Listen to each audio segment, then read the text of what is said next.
اللہ تبارک و تعالیٰ نے جو دین ہمارے لیے منتخب فرمایا ہے اور جو راستہ متعین کیا ہے، ہمارا دین ہر اعتبار سے کامل اور مکمل دین ہے۔ یہ ادیان آسمانیہ کا آخری سلسلہ، اور جتنے بھی ادیان اللہ تعالیٰ نے دنیا میں بھیجے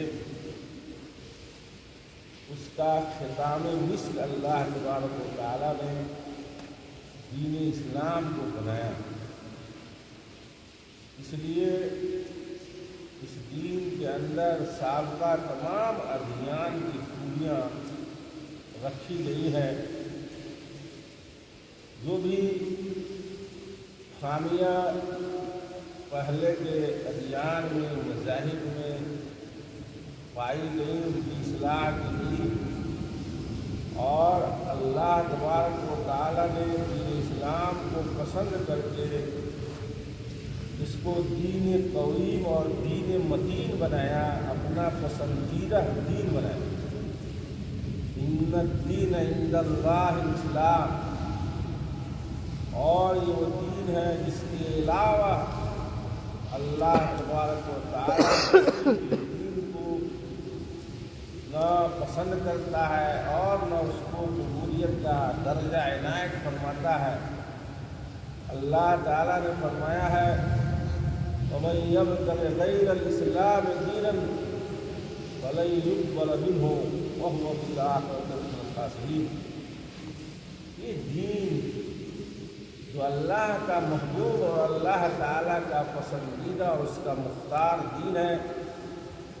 جو دنیا کے سب سے افضل نبی اور دنیا کے سب سے افضل انسان کے ذریعے ہم تک پہنچایا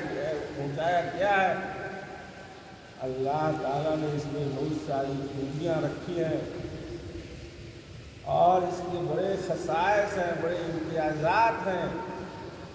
ان خصائص میں سے جو دین اسلام کے دامن میں اور اسلامی تعلیمات کے اندر اور ہماری شریعت کے اندر جو خصوصیات پائی جاتی ہیں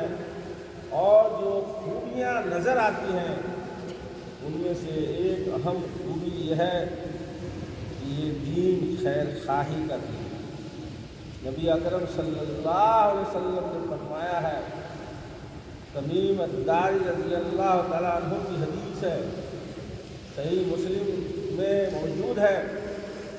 کہ نبی اکرم صلی اللہ علیہ وسلم نے فرمایا الدین النصیحہ، یہ دین جس کو اللہ نے پسند فرمایا، جس کو نبی اکرم صلی اللہ علیہ وسلم نے ہم تک پہنچایا اور بالکل کامل اور مکمل حالت میں اللہ تعالیٰ نے نبی اکرم صلی اللہ علیہ وسلم کے حوالے فرمایا، اور نبی اکرم صلی اللہ علیہ وسلم نے بلا کسی کوتاہی کے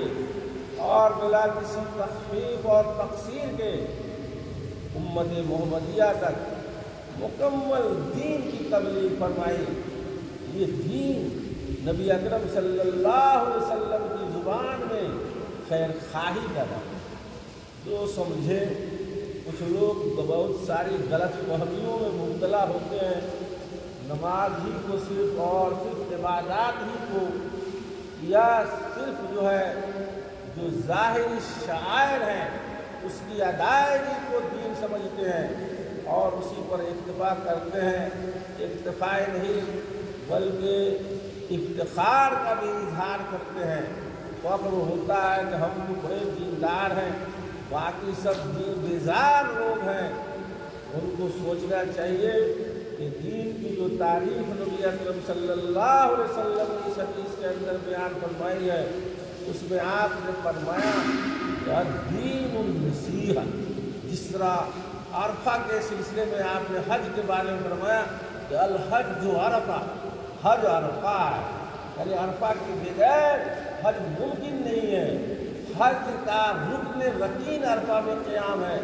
اسی طرح نبی اکرم صلی اللہ علیہ وسلم نے نصیحت کو مسلمانوں کے ساتھ اور بھی بہت سارے اللہ تبارک و تعالیٰ کے بندوں کے ساتھ خیر خواہی کو اللہ کے رسول صلی اللہ علیہ وسلم نے یہ دین سے تعبیر فرمایا ہے، اور اس کو نبی اکرم صلی اللہ علیہ وسلم کے نزدیک یہ خیر خواہی اتنی اہمیت کی حامل تھی، اور اس کو آپ کی نگاہ میں اتنا بلند مقام حاصل تھا کہ آپ نئے مسلمان ہونے والوں سے،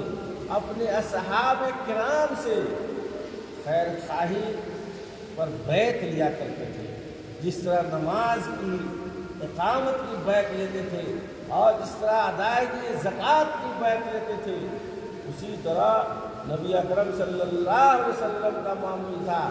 کہ آپ اپنے اصحاب کرام سے اسلام کے دائرہ میں شامل ہونے والوں اور اسلام کو گلے سے لگانے والے اصحاب کرام سے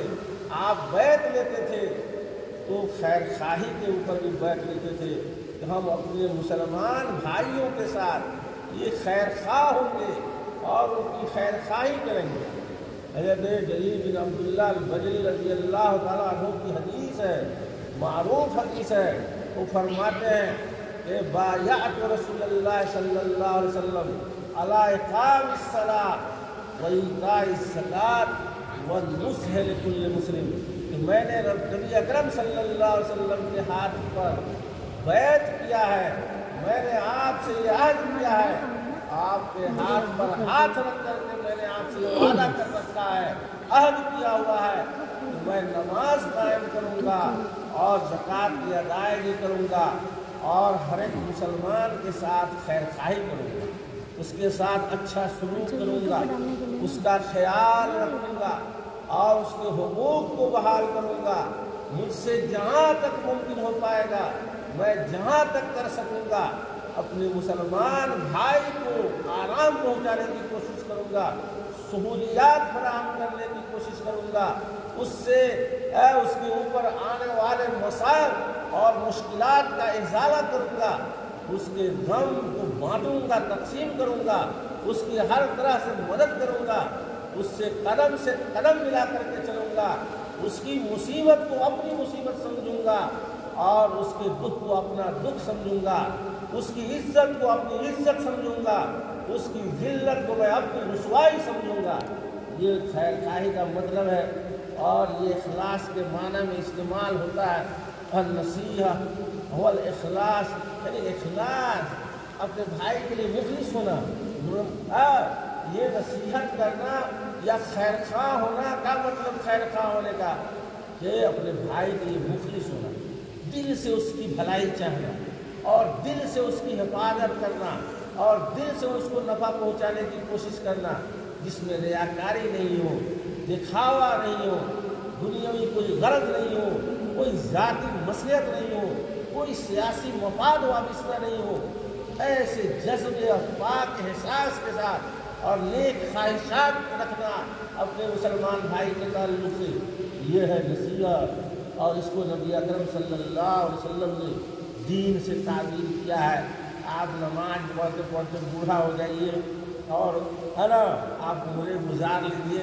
دین کا سکون ضرور ہے نماز میں کوئی شک نہیں ہے، اس کی تخفیف کوئی نہیں کر سکتا ہے، مسلمان نہیں رہ سکتا ہے نماز کی کوئی تخفیف کرے، لیکن صرف اسی پر قناعت کرنا اور صرف اسی کو دین سمجھنا، صرف ادائیگی زکوٰۃ یا اس کے رسم کی ادائیگی جو آج کل رسوم کی ادائیگی صرف ہوتی ہے، یہ رسم اذان رہ گئی، روح بلالی نہ رہی۔ آج اذان میں یا اقامت میں یا صدقات میں، زکوٰۃ میں اور اسی طرح عبادات میں، نوافل میں اور دوسری چیزوں میں